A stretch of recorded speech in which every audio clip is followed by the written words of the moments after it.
Mahadev, almighty Mahadev में मैं आपका स्वागत करता हूं भाई। मेरा आप सभी मित्रों से निवेदन है कि जिन्होंने सब्सक्राइब नहीं किया है वो प्लीज़ सब्सक्राइब कीजिए, शेयर कीजिए, कमेंट कीजिए और कंट्रीब्यूट ज़रूर कीजिए, चाहे 1 रुपया ही क्यों ना हो। मुझे आपकी मदद की आवश्यकता है, सत्य तो ये है। और वैसे भी कोई भी ज्ञान आपको कहीं से भी मिले, अगर आपने उसके लिए कुछ कंट्रीब्यूट नहीं किया है तो वो आपका कभी काम नहीं आएगा, ये निश्चित है। मैं अपने व्यक्तिगत अनुभव से तुम्हें बोल रहा हूँ।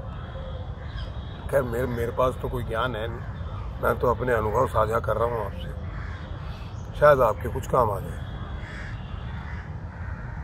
दूसरा, मैंने आप लोगों से अनुरोध किया था, जितने भी लोग अभी तक जो मुझसे जुड़े हैं, कि अपना 1 मिनट का वीडियो इस चैनल के बारे में बना के भेजिए कि आपको कैसा लगता है, इस पे हो रही हरी चर्चा आपको कैसी लगती है, कंटेंट कैसा लगता है, मेरे बारे में आपके क्या ख्याल है। ये सारी चीज़ें आप बना के भेजिए और ज़्यादा से ज़्यादा लोगों को शेयर कीजिए, क्योंकि जितने ज़्यादा लोगों के यहाँ हरी चर्चा सुनेंगे, कहेंगे, देखेंगे तो ये आपको भी पुण्य मिलेगा और मेरा भी मकसद जो है वो सॉल्व होगा।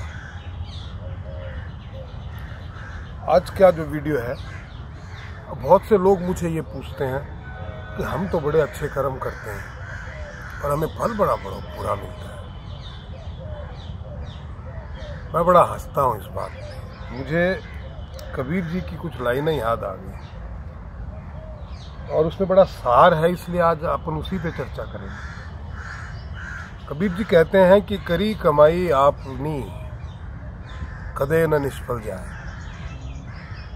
कि जो भी हम कमाई करते हैं वो निष्फल कभी नहीं जाती। इसलिए भगवान कृष्ण ने गीता में कहा है कि आप कर्म करो, फल की इच्छा मत करो, क्योंकि फल तो निश्चित ही है। आप जैसा कर्म करोगे,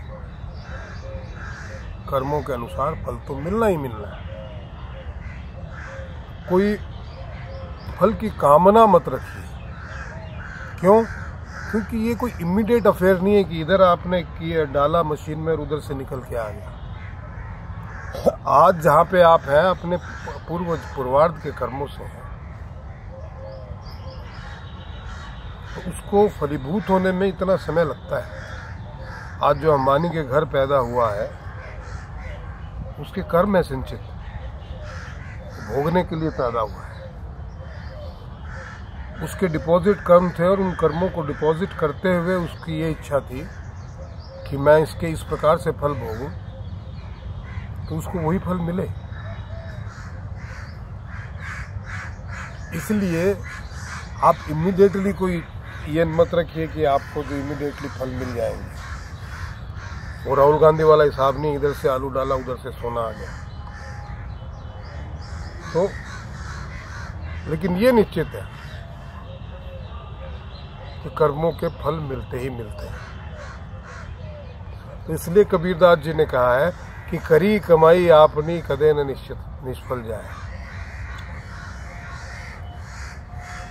अगर आप ये सोचते हो कि कबूतर की आंख बंद करने से बिल्ली भाग जाएगी, तो नहीं भागती।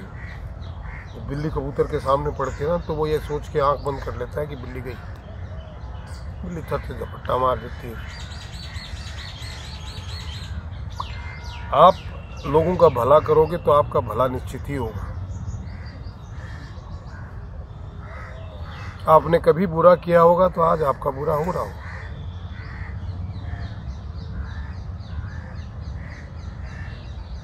आज उसको आप करेक्ट कर लीजिए, आज बुरा मत कीजिए तो आगे नहीं होगा। मैंने एक बड़ी विचित्र सी लीला देखी है ईश्वर की। कुंडली, चूंकि मैं ज्योतिषाचार्य हूँ, कुंडलियाँ देखता हूँ,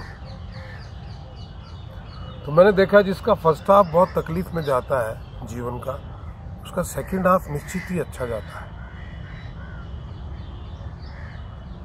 और जिसका फर्स्ट हाफ बहुत ही अच्छा, बहुत ही लेविशली गया है, उसने अपने सेकंड हाफ में बड़ी तकलीफें भोगी। चाहे वो मानसिक रूप से हो, शारीरिक रूप से हो, इमोशनली हो, भावनात्मक रूप से हो, पर भोगी हैं। क्योंकि क्या होता है, एक बाल्यावस्था में अगर आपको सब चीज़ें हासिल हो जाती है तो आप में अहम का संचार हो जाता है। आपको लगने लगता है कि आई तो डिजर्व इट, मेरा अधिकार है, मैं इसीलिए पैदा हुआ हूँ।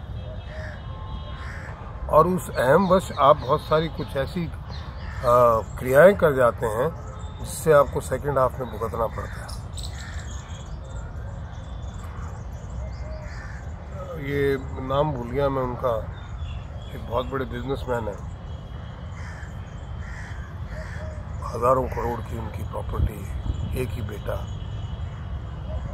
सिंघानिया है शायद नाम, बॉम्बे का केस है। बेटे ने सारी प्रॉपर्टी हड़प ली, बाप को ही अलग कर दिया, दर दर की ठोकरें खाने को मजबूर कर दिया। बहुत बड़े स्टार हुए हैं प्रदीप कुमार भूषण, भारत भूषण नाम था उनका, सॉरी। एक गाड़ी में उनका टिफिन चलता था और एक गाड़ी में वो स्वयं चलते थे। ये रुतबा था, क्योंकि जीवन के पूर्वार्ध में ईश्वर ने वो सफलता उनको दिखाई कि उस समय जिसकी कल्पना नहीं कर सकते थे, अहम चरम सीमा पे था।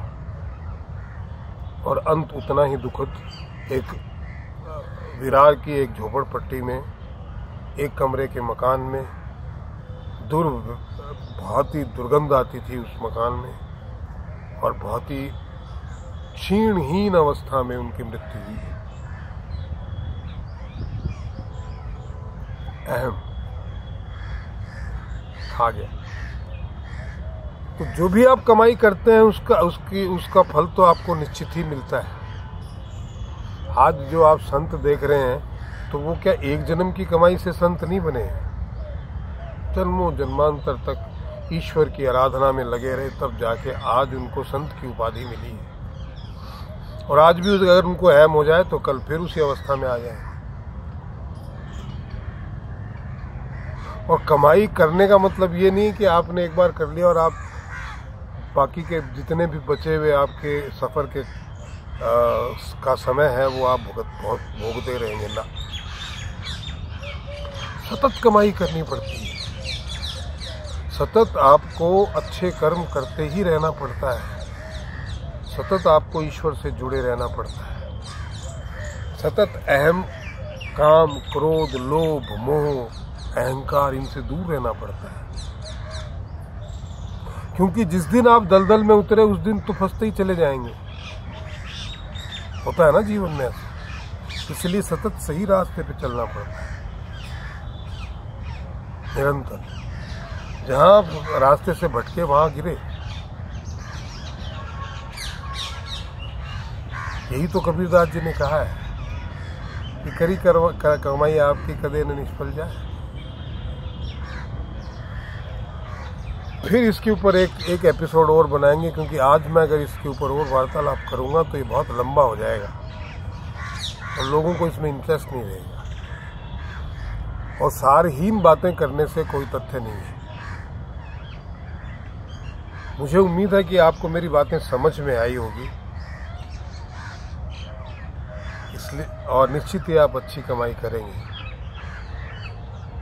आपसे अनुरोध है कि ज़्यादा से ज़्यादा लोगों को तक ये वीडियो पहुंचाइए, ज़्यादा से ज़्यादा लोगों तक हरी चर्चा पहुंचे। शेयर कीजिए, सब्सक्राइब कीजिए, कम से कम 10 और लोगों को सब्सक्राइब करवाइए और कंट्रीब्यूट जरूर कीजिए भैया। महादेव।